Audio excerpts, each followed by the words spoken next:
Bismillah, assalamualaikum warahmatullahi wabarakatuh. Alhamdulillahirabbil alamin. Wassalatu wassalamu ala Rasulillah. Oke, baik teman-teman sekalian, pada kesempatan kali ini kita akan mempelajari materi tentang studi kelayakan investasi. Nah, berbicara tentang investasi, mungkin materi ini sudah biasa kita dapatkan ya, utamanya pada mata kuliah manajemen keuangan yang dipelajari semester lalu, sehingga kita tidak membahas lagi apa itu investasi dan sebagainya ya. Namun di sini kita materi lanjutan, yaitu kita ingin belajar tentang kelayakan sebuah investasi.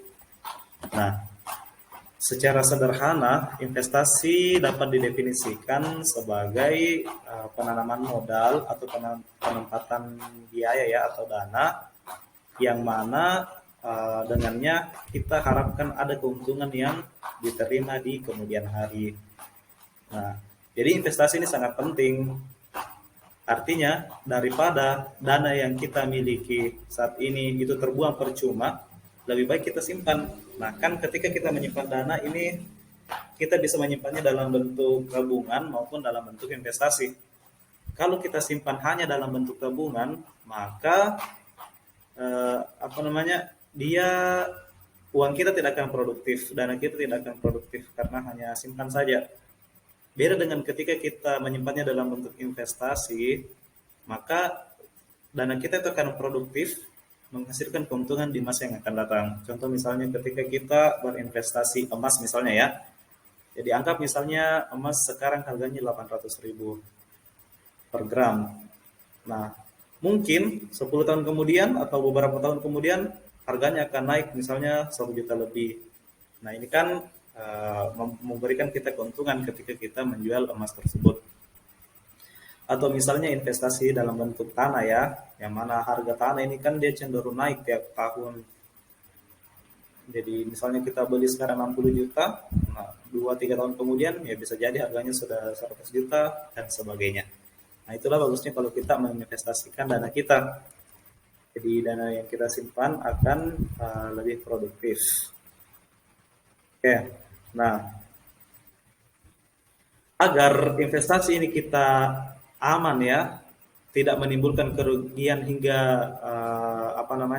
menimbulkan kerugian di masa yang akan datang, maka kita perlu menganalisis risiko sebelum kita melakukan investasi. Ya, apakah kira-kira investasi ini bagaimana risikonya? Karena tidak semua investasi itu pasti untung, ada risiko yang harus kita analisis. Nah, selain analisis risiko, mempertimbangkan hasil dan risiko dari investasi, maka yang paling penting juga adalah menilai kelayakan investasi yang akan kita bahas lebih lanjut pada materi pertemuan hari ini. Jadi dengan mengetahui kelayakan investasi sejak dini atau dari awal ya, kita mengetahui memang apakah investasi ini layak atau tidak, maka investor bisa mendapat gambaran mengenai investasi yang akan dijalankan. Apakah dia akan memberikan hasil atau keuntungan atau tidak. Kemudian apabila misalnya memberikan keuntungan, apakah keuntungannya maksimal atau tidak. Nah, tentunya kan ketika kita berinvestasi, kita tidak ingin mengalami risiko kerugian yang tinggi. Nah, maka dari sinilah pentingnya kita mempelajari analisis kelayakan investasi. Oke, baik. Nah, adapun ringkasan materi yang akan kita bahas pada pertemuan kali ini, yang pertama kita ingin mengetahui definisi dari analisis kelayakan investasi. Kemudian apa tujuan dari analisis investasi? Yang ketiga, aspek-aspek kelayakan investasi, dan yang terakhir, metode penilaian analisis investasi. Oke. Yang pertama, definisi analisis kelayakan investasi.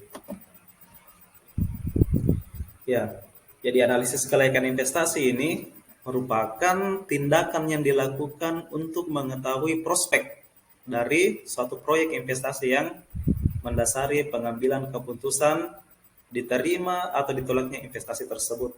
Nah, jadi ini kita melakukan studi ya, atau tindakan. Kita ingin mengetahui bagaimana prospek dari investasi kita ini, apakah eh, apa namanya diterima atau ditolak, apakah investasinya akan menguntungkan atau tidak. Jadi sebelum mengambil keputusan investasi, penting untuk dilakukan analisis kelayakan agar dapat menghindari penanaman modal pada proyek atau kegiatan yang tidak menguntungkan. Nah, itulah pentingnya kita melakukan analisis kelayakan dari investasi. Maksudnya adalah investasi itu bukan hanya sekedar setor modal saja ya, kemudian kita menunggu hasilnya. Akan tetapi banyak hal yang harus dipahami agar investasi kita bisa berjalan sesuai dengan harapan. Nah, oleh karena itu, sebelum investasi itu penting juga untuk memahami instrumen investasi terlebih dahulu, mulai dari surat-surat berharga, emas, ini ya instrumen investasi, saham, deposito, properti dan sebagainya. Nah, setelah itu barulah kita memahami ini apa namanya kelayakan investasi. Analisis kelayakan investasi ini merupakan kegiatan yang perlu investor lakukan untuk mengetahui prospek tadi ya sudah dijelaskan, atau prospek dari satu investasi yang mendasari pengambilan keputusan investasi tersebut, apakah dia menguntungkan atau tidak.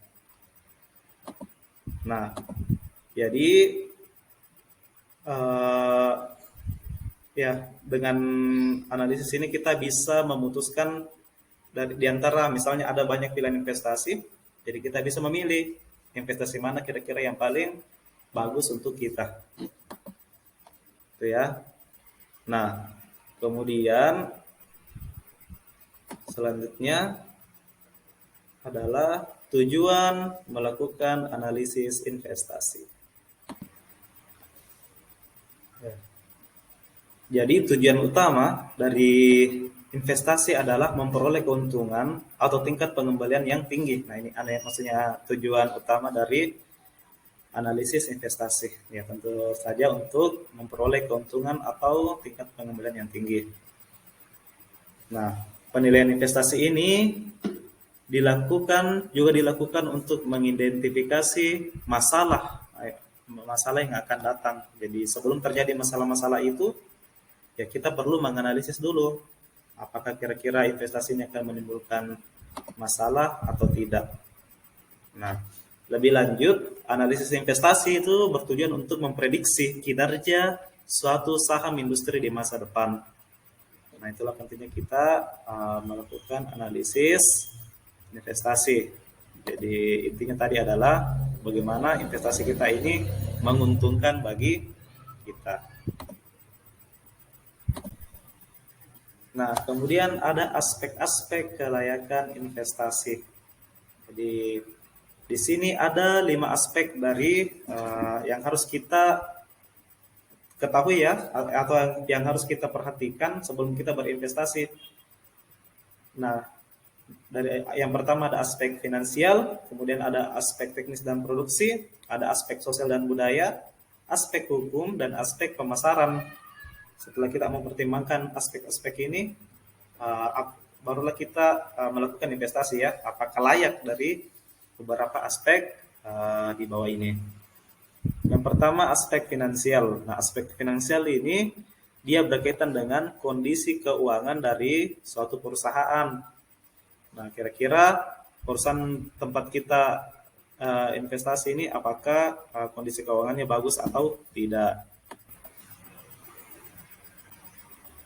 Kemudian yang kedua ada aspek teknis dan produksi.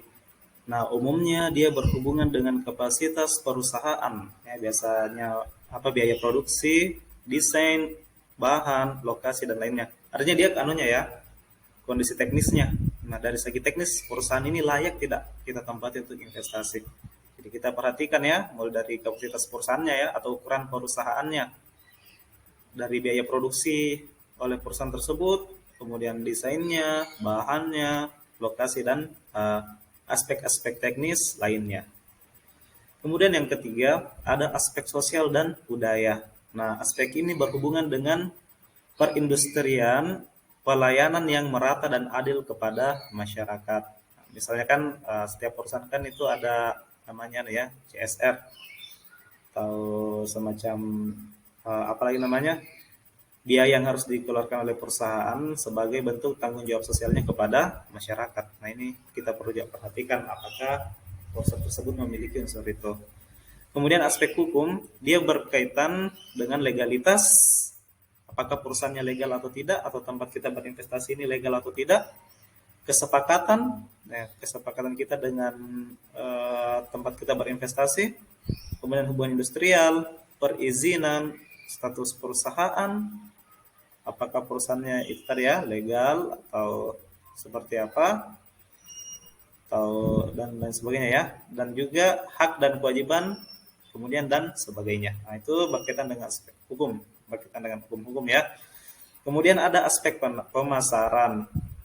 Nah aspek ini meneliti potensi penerimaan arus kas selama usia perusahaan. Artinya apakah perusahaan ini kira-kira dengan pemasarannya dia mampu menghasilkan penerimaan kas yang besar untuk kita, sehingga kita tidak rugi ketika kita ingin berinvestasi pada perusahaan tersebut.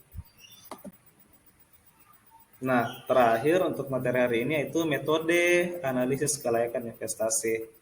Nah, untuk metode analisis kelayakan investasi ini pada kesempatan kali ini kita hanya akan menjelaskannya secara umum saja ya. Insya Allah untuk pendalamannya nanti akan dibahas pada pertemuan berikutnya terkait 5 metode ini karena memang materinya agak panjang dan juga perhitungan.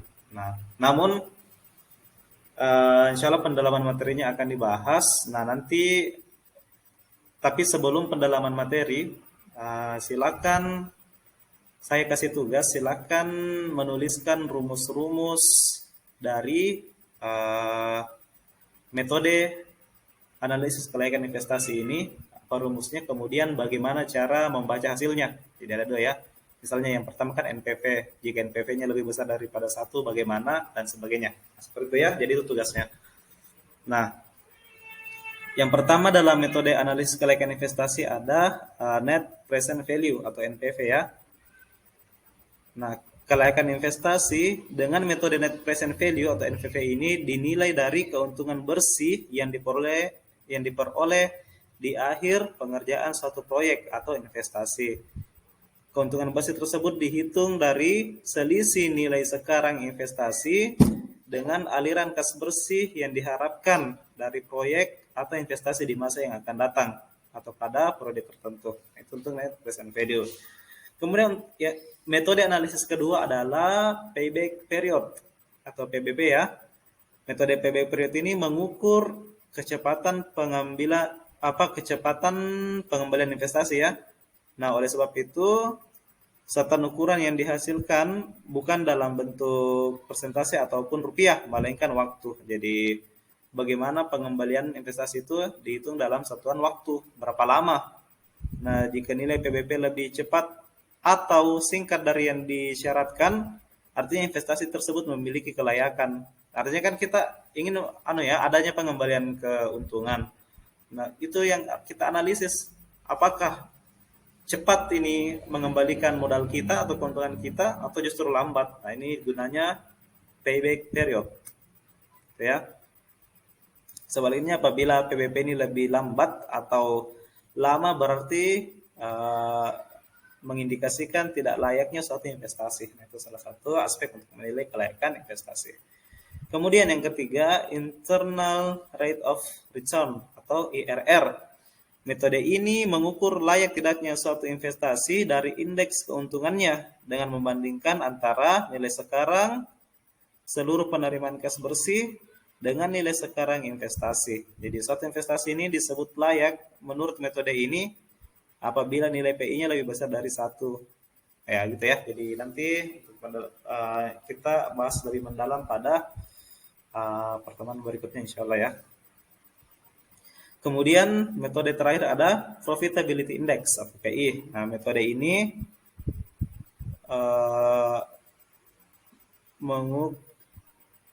Ya, metode internal rate of return atau IRR, dia mengukur kelayakan suatu investasi berdasarkan tingkatan suku bunga yang dapat menjadikan jumlah nilai sekarang keuntungan yang diharapkan sama dengan jumlah nilai sekarang dari biaya modal atau NPV sama dengan nol. Ini maksudnya nih ya, PI atau Profitability Index, profit. Ya, keuntungan kelayakan dari segi profitnya ya, apakah dia bisa menghasilkan profit atau tidak dari investasi yang kita lakukan. Nah, baik, mungkin itu saja dulu materi kita pada pertemuan kali ini. Jadi insya Allah nanti akan ada pendalaman materi terkait metode ini khusus insya Allah di pertemuan berikutnya. Tapi ingat tadi tugasnya, silakan sebelum pertemuan berikutnya silakan dipelajari memang 4 metode ini ya, kemudian cari rumusnya ya, cari tahu rumusnya. Jadi insya Allah kita akan bahas pada pertemuan berikutnya. Jadi silakan ditulis dalam buat semacam RMK ya, RMK yang tidak apa-apa sedikit membahas tentang pengantar yang di depan tadi ya, apa itu analisis investasi, tujuan analisis, kemudian aspek kelayakannya dan metode analisisnya. Tapi khusus untuk metode analisis ini silakan tugas mandirinya dilengkapi dengan rumus-rumusnya ya, seperti itu ya. Oke, baik. Ya, kalau ada pertanyaan silakan nanti lewat WhatsApp atau Google Classroom. Ya, silakan cantumkan pertanyaannya di grup chat. Oke, baik, demikian materi kita pada hari ini. Kita tutup. Subhanakallahumma bihamdik, asyhadu an la ilaha illa anta, astaghfiruka wa atubu ilaik. Assalamualaikum warahmatullahi wabarakatuh.